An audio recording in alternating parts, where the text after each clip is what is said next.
En esta oportunidad les enseñaré sobre configuración de los transistores. Pero antes de empezar debemos tener en cuenta la parte teórica de un transistor. El transistor es un dispositivo semiconductor compuesto por tres terminales: emisor, base, colector. Como vemos acá físicamente, tenemos en esta configuración NPN, su código es 2N2222. Debemos ver en la parte frontal, la parte plana, ¿no es cierto?, este código. Debemos empezar poniendo el número 1 de la mano izquierda a derecha. 1, 2, 3. Estos se emplean como amplificador, oscilador, conmutador, rectificador e interruptor.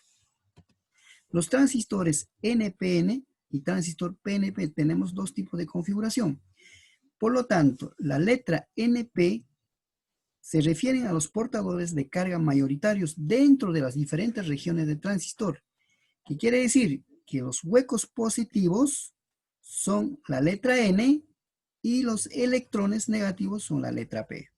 Entonces, para ver, en este caso su simbología, para poder diferenciar entre NPN y PNP, debemos tener en cuenta esta terminal, lo que es emisor. La flechita es hacia afuera y en el otro PNP la flechita es hacia adentro. Por lo tanto, de esa forma podemos diferenciar, ¿no es cierto?, cuál es NPN, la flechita de emisor hacia afuera, la flechita hacia adentro es PNP. Emisor, base, colector, base, emisor, colector. Emisor siempre serán las flechitas, ¿no? Aquí, por ejemplo, tenemos emisor, base, colector. N es la cantidad de huecos positivos y la P es la cantidad de electrones negativos. Vamos a ver su configuración. Por ejemplo, en este caso, emisor común. Tenemos voltaje de corriente continua y aquí tenemos voltaje de entrada. Puede ser nuestra voz. Entonces, vamos a tener un circuito por acá y otro circuito por esta parte. Quiere decir, vamos a aplicar la segunda ley de Kirchhoff, ¿no?, para poder calcular los diferentes variables en este transistor, en esta configuración.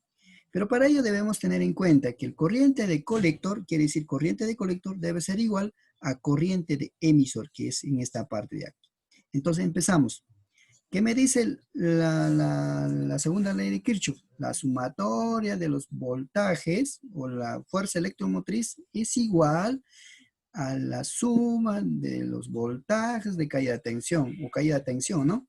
Entonces, voltaje de corriente continua es igual a voltaje de, en este caso, colector, aquí está, más voltaje colector emisor, está en esta parte, más voltaje emisor, todos los voltajes. Ahora, en esta parte, voltaje del colector, como tenemos una resistencia, vamos a aplicar la ley de Ohm, que me dice voltaje es igual corriente por resistencia. Por lo tanto, en esta parte, voltaje de colector será resistencia de colector por corriente de colector, más voltaje de corriente de colector emisor. Voltaje emisor, como está conectado a tierra, va a ser igual a 0. Por lo tanto, despejando esa ecuación, tenemos, ¿no es cierto?, voltaje de colector emisor es igual a voltaje de corriente continua menos corriente de colector, resistencia de colector. Entonces, en esta malla ya hemos calculado o hemos analizado esta ecuación de aquí. Ahora, por esta malla, por esta parte, vamos a calcular, entonces, aplicamos la misma función, ¿no? La segunda ley de Kirchhoff. Voltaje de corriente continua es igual voltaje en esta resistencia de base, ¿no? Voltaje de base, más voltaje de base emisor, más voltaje de emisor. Termina en esta malla, entonces, así de esta forma. Ojo que si este transistor está hecho de silicio, tendremos que voltaje base emisor es igual a 0.7 voltios, ¿no? Entonces, aplicando, como aquí tiene resistencia, aplicaremos la ley de Ohm. Voltaje de base, entonces va a ser corriente de base por resistencia, más voltaje base emisor. Despejando, tendremos corriente de base es igual voltaje de corriente continua menos voltaje base emisor sobre resistencia de base.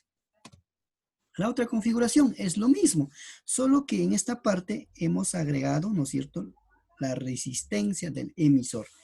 Entonces, como le decía, es la misma, pero vamos a analizarla. A ver, primero analizamos por esta parte y esta. Y estos condensadores no lo vamos a tomar en cuenta, ¿ya? Porque estos mayormente es para eliminar ruido, en este caso de los voltajes de salida o de entrada, ¿no?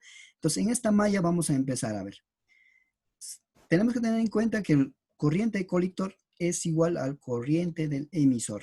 Entonces, voltaje de corriente continua va a ser igual. Voltaje de colector más voltaje corriente emisor más voltaje en el emisor. Está en esta parte. Aplicamos la ley de Ohm de voltaje de colector porque tiene una resistencia. Será a esta función de aquí. Entonces, cada voltaje de emisor también igualito, ¿no? Resistencia de emisor por corriente.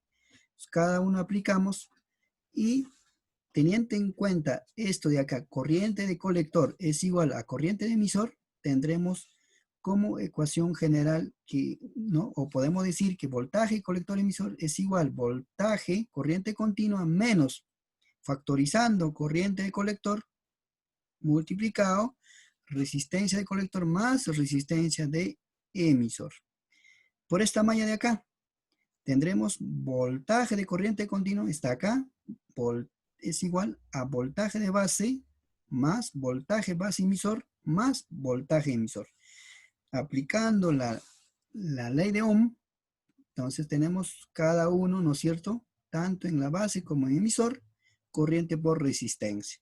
Ojo que debemos tener también en cuenta que el corriente de emisor es igual corriente de base multiplicado por 1 más la ganancia o la beta de este transistor. La beta es la ganancia, ¿ya? Eso lo podemos verlo en un multímetro. Entonces, por lo tanto, despejando todo ello, tendremos que corriente de base es igual voltaje corriente continua menos voltaje base emisor sobre resistencia de base más 1 más la ganancia multiplicado por la resistencia en emisor. Ojo que hay que tener en cuenta que el voltaje base emisor, si está hecho de silicio, en este caso el transistor será 0.7 voltios. Y voltaje, ¿no es cierto?, en el emisor será corriente emisor por resistencia emisor. Entonces podemos calcular, por ejemplo, un ejercicio, en este caso aplicado. Me dice aquí calcular de la figura, de esta figura, corriente de base, voltaje corriente emisor y corriente emisor.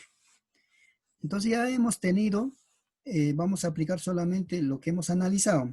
Voltaje corriente emisor está aquí, corriente de base está aquí. Solamente nos queda reemplazarlo. Reemplazamos todos los datos y nos saldrá corriente de base 0.113 miliamperes.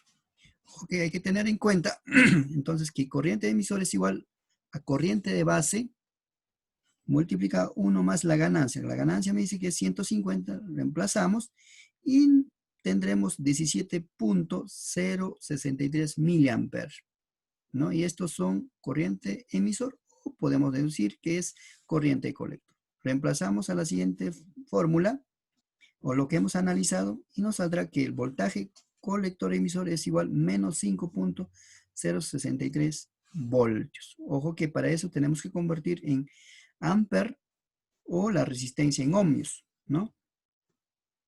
De igual forma, el siguiente ejercicio dice calcular corriente de base, voltaje colector emisor y corriente en el emisor. Entonces, por lo tanto, vamos a recordarnos de esta configuración. Tenemos aquí voltaje colector emisor, corriente de base y voltaje emisor, ¿no? Ojo que corriente colector es igual a corriente emisor. Entonces, por lo tanto, reemplazando los datos que tenemos en corriente de base, nos saldrá 0.0198 miliamperes, ¿no? Corriente emisor es igual a corriente colector. También reemplazando los datos, tendremos 1.99 miliamperes, de la cual también podemos reemplazarlo en voltaje colector emisor, ¿no? A esta ecuación tendremos voltaje colector emisor 8 voltios. Por lo tanto, debemos tener en cuenta que miliamper debemos convertir a amper y la resistencia, lo que está en kilo, a ohmios. De lo contrario, no vamos a poder sumar.